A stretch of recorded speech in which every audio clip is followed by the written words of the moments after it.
Assalamualaikum warahmatullahi wabarakatuh. Good afternoon, everyone. How are you today? Hopefully, all of you are doing good. Today, we don't have live teaching. That's why I would like to apologize for that. As a return, I designed this video for you. Hopefully, this also will be beneficial for you. Hopefully, the absence of me myself in live teaching does not reduce the quality of our transfer of knowledge. Our main discussion for today is about survey research. I will try as best as I can to explain everything related to survey research. What is survey research? How many types are there? And then how many steps are there to conduct a survey research? We are going to discuss all of them in this video. So without any further ado, let's begin our discussion. To begin with, I'm going to deliver the opening remarks. Let's get in touch first of all with survey research. I will introduce survey research briefly to all of you so that you have initial understanding of what survey research is. In survey research, investigators ask questions about people's beliefs, opinion, characteristics, and behaviors. So if you have planning to conduct a research that focus on revealing the people's belief, people's opinions, or maybe people's behavior, survey research is maybe one of the research design that you try to conduct. The survey questionnaire is widely used as a source of data in studies in sociology, business, psychology, political science, and education. Survey research is indeed very flexible because it is not only used in education research, but it also used in other fields such as sociology, business, psychology, or even political science. So basically it can be used in all fields. But for today, we are focusing on conducting survey research in education field, especially English language teaching. Survey research also provides information used for non-research planning and policy setting in the areas of government, business, health, and education. I do believe you are familiar with election survey. Every time where there is a government elections, there will be a quick survey. That is actually the evidence that survey can also be used in non-research planning. A survey researchers may want to investigate associations between respondents' characteristics such as age, education, social class, race, and their current attitudes towards some issue.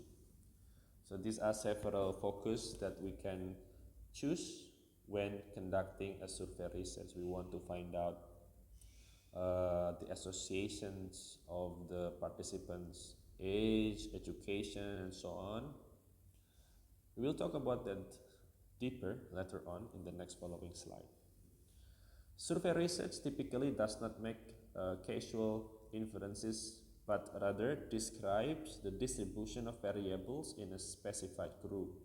So that is the focus of survey research, which also differentiated with experimental research and also correlational research, because survey research does not focus on casual inferences.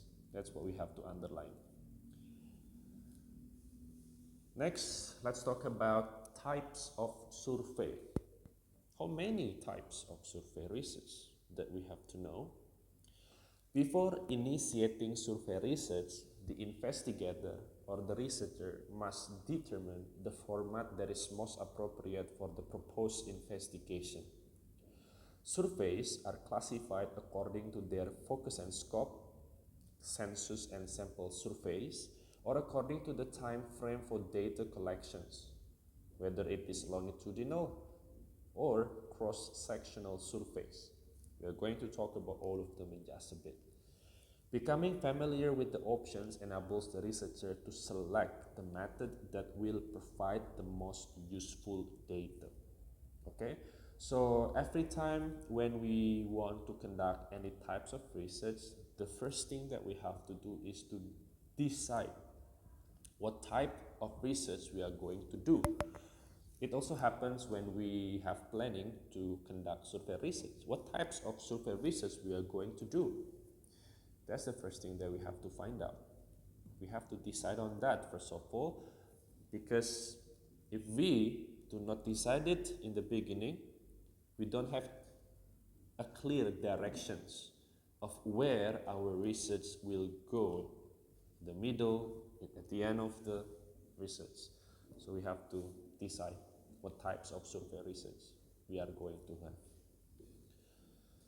Okay, surveys classified according to focus and scope. A survey that covers the entire population of interest is referred to as a census, an example of which is the US Census, undertaken by the government every 10 years. So the first type of survey, according to the focus and scope, is called as census, this one. It focuses on the entire populations.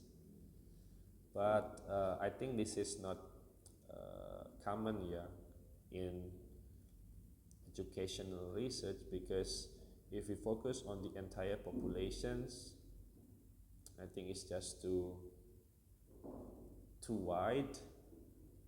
I think it's just too time consuming, and I think it also costs a lot of budget for the researchers to conduct these types of survey.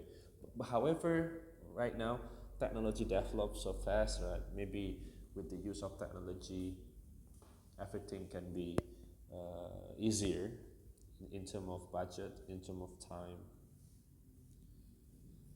Next, in research, however, population does not refer to all the people of the country. The term population is used to refer to the entire group of individuals to whom the findings of a study apply. So, there is a difference in terms of population definition in research and in non-research field. The researcher defines the specific population of interest. It is often difficult or even impossible for researchers to study very large populations.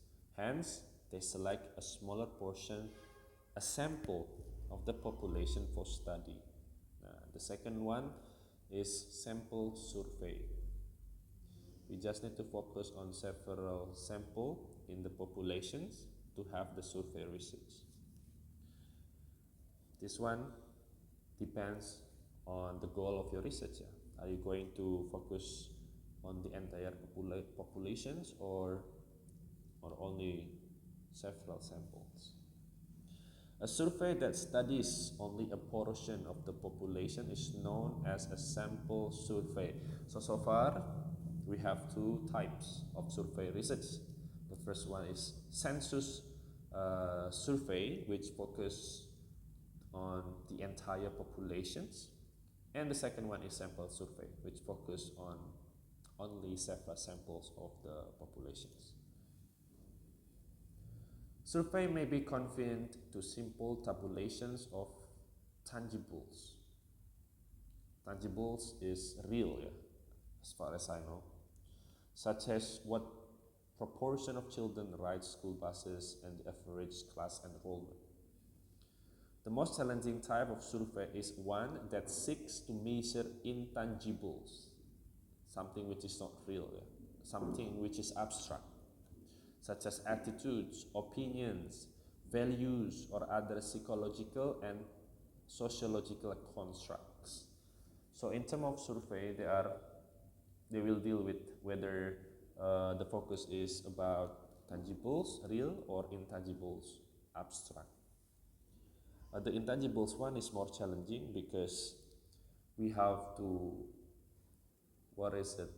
construct a specific instrument in order we eventually are able to infer or conclude, the attitudes of the participants, the opinions of the participant, or any other intangibles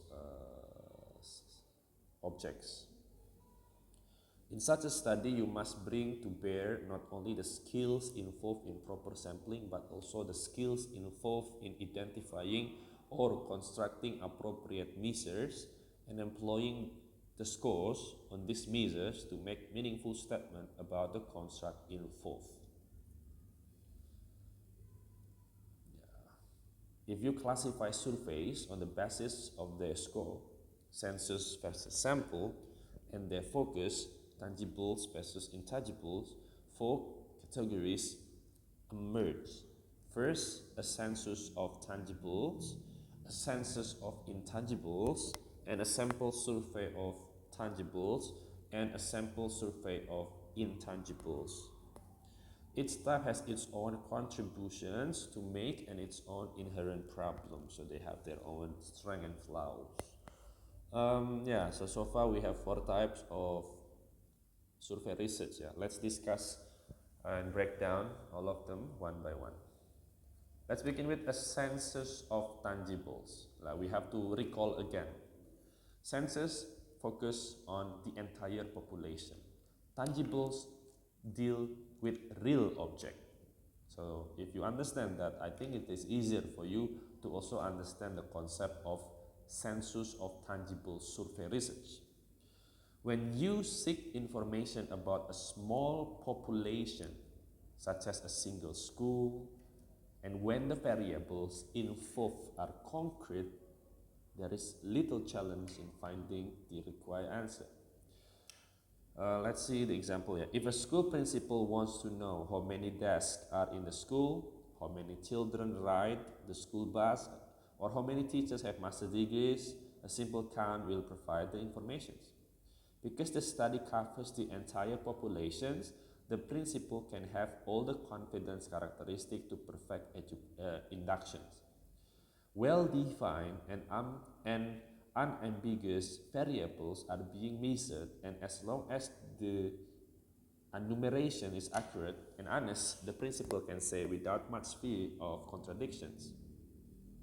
The strength of a census of this type lies in its irrefutability. Its weakness lies in its confinement to a single limited population at a single point in time. The information provided by such a census may be of immediate importance to a limited group, but typically such surveys add little to the general body of knowledge in education. So, based on this explanation, we can see that a census of tangible focus on the entire population to find out concrete, concrete objects or concrete things. Seperti mengetahui berapa banyak guru yang sudah mengenyam pendidikan S2 atau S3, nah itu kan konkret gitu ya, ada. That is a census of tangibles. The next one is a census of intangibles. Now we deal with abstract things or abstract object in the survey research. Wait a minute.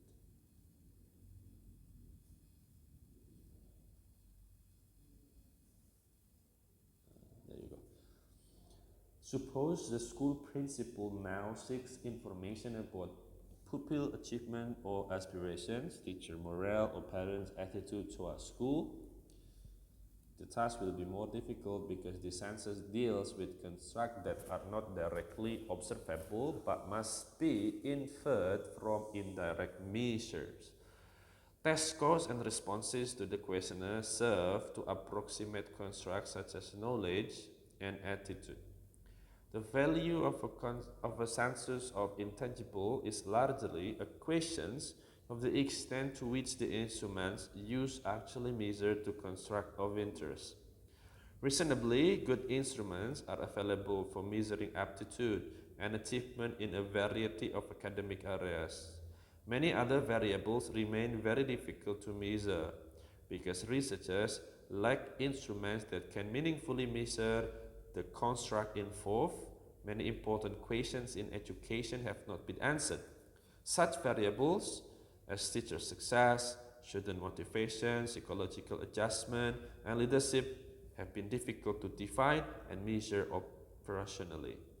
Now, a census intangibles usually will analyze the knowledge or the attitude of the participant toward toward something, such as teacher moral, or maybe leadership of someone. And here on the last sentence, we also have maybe something that can inspire you to conduct future survey research. You can conduct a survey research to find out teacher success, student motivation, psychological adjustment, or maybe a leadership. A census of intangibles is more challenging than tangible ones because we deal with abstract objects.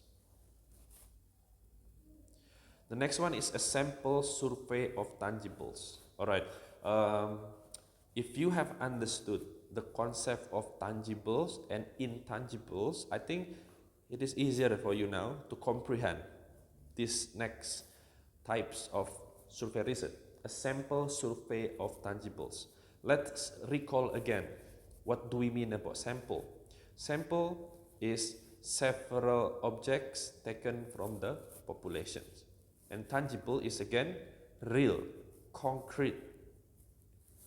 Now, if you understand that, I think it's easier for you. When investigators or researchers seek information about large groups, the expense involved in carrying out census is often prohibitive. So as I said earlier, a census survey is more challenging in terms of the large participants that we have to deal with. It's just too many. We can actually simplify that by doing a sample survey because we just need to deal with several samples taken from the entire population. So we don't need to deal with the entire population in this type of survey. Therefore, researchers use sampling techniques and use the information they collect from the sample to make inferences about the population as a whole. When sampling is done well, the inferences made considering the population can be quite reliable. So it again depends on the researchers. If the sampling survey is conducted well, the conclusion or the inferences is reliable. It can represent the whole entire populations. The next one is a sample survey of intangibles. The public opinions polls are examples of studies measuring intangible construct. Opinion is not directly observable but must be inferred from responses made by the subject to questionnaires or interviews. Surveys of intangibles are limited by the fact that the data researchers collect are only indirectly measuring the variables they are concerned about. The seriousness of this limitation depends on how well the observation measure the intangible variables. So, a sample survey of intangibles deal with abstract abstract objects such as knowledge or maybe attitude of the participant towards something. But instead of focusing on the entire population, here we only focus on several samples of the entire population. That's why I think this is more, this is more simple because the time consuming is not as many as the one in census survey. Yeah. Okay, let's continue. The next one is survey classified according to the time dimension. Previously, census and sample survey are actually based on the focus and the scope of the survey research. Now we have types of survey research classified according to the time dimension. Survey are also classified according to the time of data collections. If we, if we see survey research from that perspective, we have longitudinal surveys, which studies changes across time, and also we have cross-sectional survey, which focus on a single point in time. Which one is more suggested? Which one is not? I cannot answer that because each of them has their own strength and weaknesses.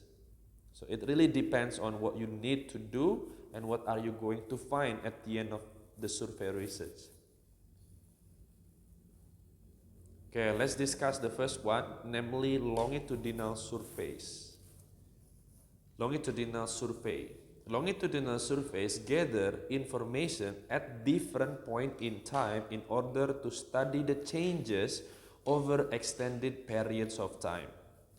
Three different designs are used in longitudinal survey research. We have panel studies, trend studies, and cohort research. So in longitudinal survey, we do a survey, let's say in 2022, then we do the same survey in 2023, let's say, to find out the changes. Yeah, that is a simple illustration of longitudinal survey. Sorry.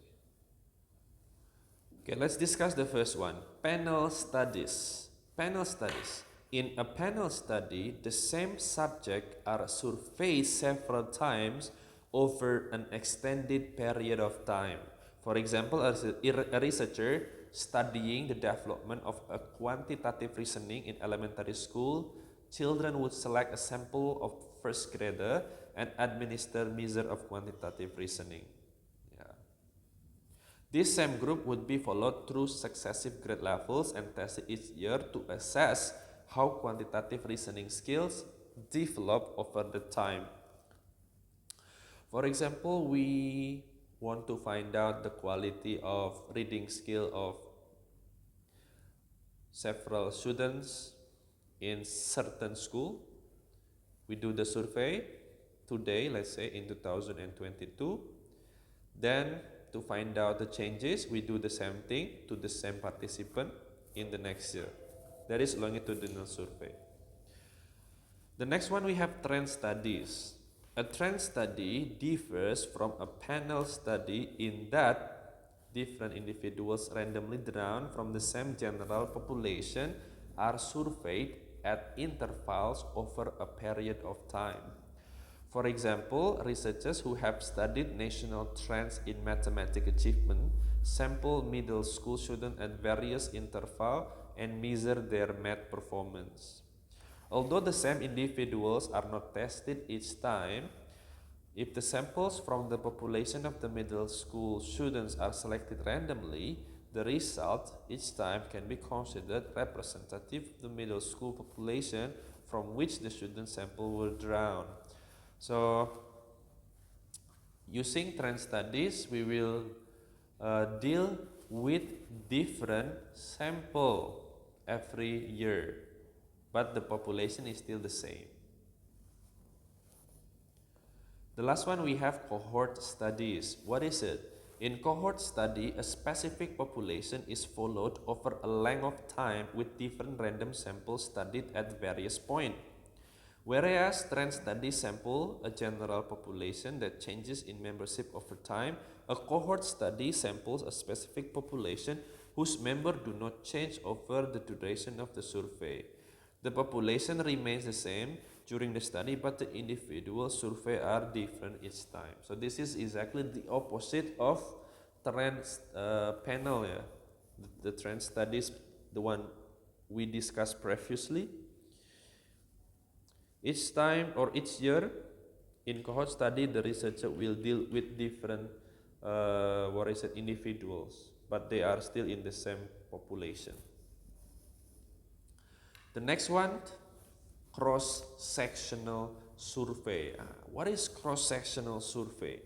Cross-sectional surveys study a cross-section or sample of a population at a single point in time. In a longitudinal study of vocabulary development, for example, a researcher would compare a measure of first grade student vocabulary skill in 2000, let's say, with one when they were fourth grade students in 2003 and seventh grade students in 2006.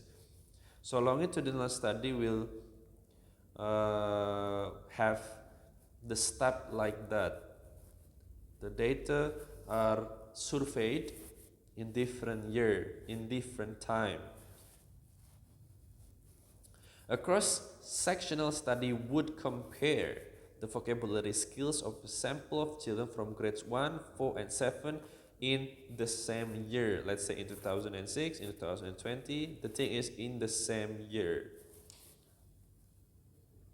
The cross-sectional survey is the method of choice of if you want to gather the data at one point in time. The key is one point in time, guys. Okay, longitudinal surveys, guys. So after we have discussed, after I presented longitudinal, cross-sectional, we actually can find out the strength and the weakness of each of them. Longitudinal surveys are more time consuming and of course expensive to conduct because the researcher must keep up with the subjects and maintain their cooperation over a long period of time. So it is time consuming and it is possibly cost a lot of money. Oops, sorry. Cross-sectional surveys, in contrast, do not require years to complete, hence they are less expensive. A major disadvantage of the cross-sectional method is that change differences between samples may seriously bias the result. You may, by chance, draw a sample of first grader who are more mature than average and a sample of fourth grader who are less mature than average, with the result that the difference between the groups appear much smaller than it really is. However, no worries about that. Researchers can usually obtain larger samples for cross-sectional studies than for longitudinal studies, and the larger samples mitigate the problem of change differences. So which one are you interested to do, guys? Longitudinal survey or cross-sectional surveys? Again, it depends on what your research focus are. Okay, so those are the types of survey research. Hopefully that's clear. If you have any question, you can drop your question on the comment sections and hopefully I can respond it. Okay, the next thing that we will present is survey technique. How can we conduct a survey research? Of course, there will be some steps that we have to do in order to conduct survey research as effective as possible. The survey permits you to gather information from a large sample of people relatively quickly and inexpensively. Conducting a good survey, however, is not as easy as it might initially appear. It requires careful planning, implementations, and analysis if it is to yield reliable and valid information. So, survey research looks easy, looks simple, however, it is also challenging to do. You need to also equip you with several ability in order to be effectively conduct the survey study. Okay, in general, there are 6 basic steps that we can do in survey research. The first one is planning, defining the population, sampling, constructing the instrument, conducting the survey, processing the data. These are 6 basic steps involved in survey research. If you follow this 6 step, you must be confident that your survey research can be effectively conducted and find significant finding at the end of the day. Survey technique, we are still talking about that. There are 2 basic data gathering techniques in survey research. The first one is interviews and the second one is questionnaires. So in survey techniques, we also can conduct interviews. Of course, we also can conduct questionnaire to collect the data. However, in my personal opinion, conducting interview to collect the data in survey research is more complex, because I think it is more time consuming and we have to spend much energy, because as we know that we will deal with a lot of people, a lot of sample, a lot of people or participants. I think questionnaire is more recommended to do to collect the data in survey research. Interviews involve some form of direct contact between the people in the sample group and the interviewers. The interviewers can be the researchers themselves or maybe someone else who are trained by the researcher. The interviewers will present the questions to each person in the sample group and record their response. When a questionnaire is used, the questions are sent to all the members of the sample groups, who records and return their responses to the questions. There are 2 basic data gathering techniques in survey research. Oh, this one is the same. Just let's continue. Okay, the next one is format of question. If we want to conduct questionnaire, there are 2 possible types of questions that we have to do: open-ended questions or closed-ended questions. Which one do you need for your research? 2 basic types of questions are used in survey instruments: closed-ended and open-ended. Use closed-ended question when all the possible relevant responses to a question can be specified and the number of possible responses is limited. Meanwhile, open-ended questions are used when there are a great number of possible answers or when the researchers cannot predict all the possible answers. So again, you have to recall again the research focus of yours. What are you going to do? Because it will decide whether you have to formulate closed-ended questions or open-ended questions. Okay, these are some tips for us when we formulate the questions. Questions should be short, simple, and direct. Praise questions so that they can be understood by every respondent. Praise questions so as to elicit unambiguous answers. Praise questions so as to avoid bias that may predetermine a respondent's answer. Avoid questions that might mislead because of unstated assumption. Avoid leading questions which imply a desired response. Avoid questions that might elicit embarrassment, suspicion, and hostility in the respondent. We also have to avoid double-barreled questions which attempt to ask 2 questions in one. We need also to make sure the alternatives to each questionnaire item are exhaustive, that they express all the possible alternatives on the issue. Keep the questionnaire as brief as possible so that it requires a minimum of respondent time. Make sure the respondents have the information necessary to answer the questions. Okay, these are the tips for us to formulate the questions. We have to pay attention on this. If we do, I believe our questions are representative and also comprehensive to find significant data from the respondent. Alright guys, that's all what I can deliver in this opportunity. Finally, we come to the conclusion of this presentation of this class. The survey is widely used research method for gathering data ranging from cycle counts and frequencies to attitudes and opinions. Surveys are classified according to their focus, scope, and time of data collection. They should also involve careful planning, unbiased sampling of a population, thoughtful development of data gathering instrument, and careful analysis of the results. That's all, everyone. I do hope the presentation that I delivered can give you benefit and also comprehension related to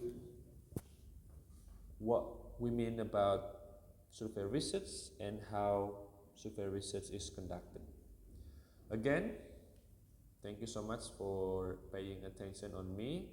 The next thing you have to do is to summarize the presentation that I've just delivered in this video. I will send the link for the submission in our WhatsApp group. Thank you so much. Assalamualaikum warahmatullahi wabarakatuh. Have a nice day, guys.